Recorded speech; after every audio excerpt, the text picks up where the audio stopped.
I cannot deliver the mandate on which I was elected by the Conservative Party. I have therefore spoken to His Majesty the King to notify him that I am resigning as leader of the Conservative Party. So there is major upheaval in the UK. It happened minutes ago. The Prime Minister, the brand new Prime Minister Liz Truss, resigning only 6 weeks into her term. If you had that on your bingo card, you're a winner today.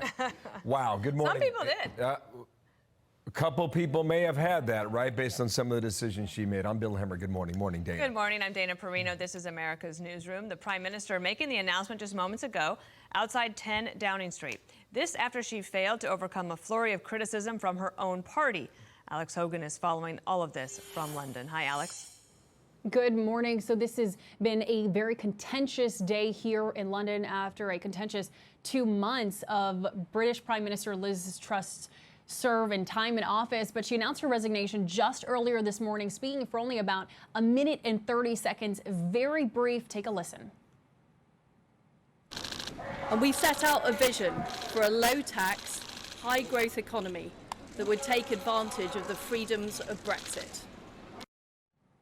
Now, this comes after a shaky day yesterday at Downing Street when yet another member of her government left the job. Home Secretary Suella Braverman resigned. She was a popular figure in the Conservative Party. Now, she has been replaced by Grant Shapps. He's not only been a loud critic of Truss, but also a supporter of Rishi Sunak, who was the former PM candidate who lost to Truss. Well, last night, after taking on that role, he quickly addressed the need to get to work. Truss had only served for 45 days. She is the briefest serving PM in UK history. The economic turmoil that we've seen in these last 2 months only also led to the ousting of her Treasury chief, and she had announced some widespread tax cuts and spending plans that were announced less than a month ago, and all of that has been scrapped.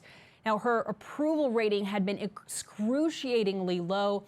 It's worth noting that food and energy prices in this country are soaring. Inflation here is the highest it has been in 40 years. So this bombshell announcement today coming on the heels of yet another resignation last night, announcing she will leave the job. She has talked to the king, formally announcing her resignation. She says next week there will be a vote of potentially who will take her place. And she says until that time, Bill and Dana, she will continue to serve as PM.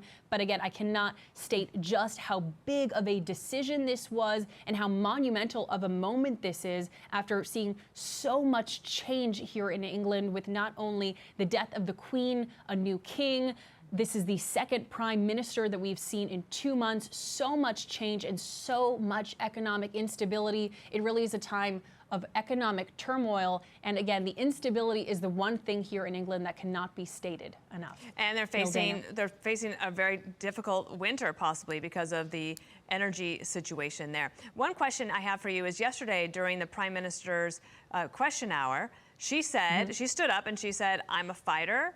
I'm going to be here. I'm going to stay." So do you know what was the straw that broke the camel's back that led to her making this announcement? That's going to be the big question that everyone is looking forward to finding out exactly what it was. But we've seen so many people within her cabinet already have to leave after just 45 days. So likely what we're hearing is that there were a lot of conversations last night after the Home Secretary left, someone who was considered a very close ally. And the reason that she left, she explains, is that she sent an email from a personal account that contained a crucial information instead of sending that from her work account. Now, that is not a reason typically we would see someone resign. It would realistically be a formal apology announcing this grave error. She also made some veiled comments, the former Home Secretary, about how Truss should have taken some of this responsibility. We've seen so much criticism of Liz Truss, not only in the public, but really within her own party. And I think at this point, it was safe to say she did not have enough allies supporting her, not only as a politician, but also given all of the economic instability and just how bad of a situation this is becoming. Again, the worst inflation here in England in 40 years. Well, thank you, Alex. This is a big news over there, and politics is not necessarily a pretty sport, but it is a contact one. Thank you, Alex. Alex, thanks. We'll get analysis throughout the day here. She had a commitment to lower taxes on the wealthy in England when she came into office, and within days she backtracked on that policy. You can call it a misstep, or you can call it pressure from people within her own party, that was not the right track to take for the current economy in England. That's what tanked the markets. You do have that. And now, 6 weeks later, are we? They're already betting that the Bank of England is going to hike interest rates in England yet again by 75 basis points. So you can expect that to come as well. And a lot of we're going to hopefully get Niall Gardner here in a second, and he can probably explain it better than I can. But there are conservatives who believe that her economic policy was the right one. But even she admitted that they communicated it horribly.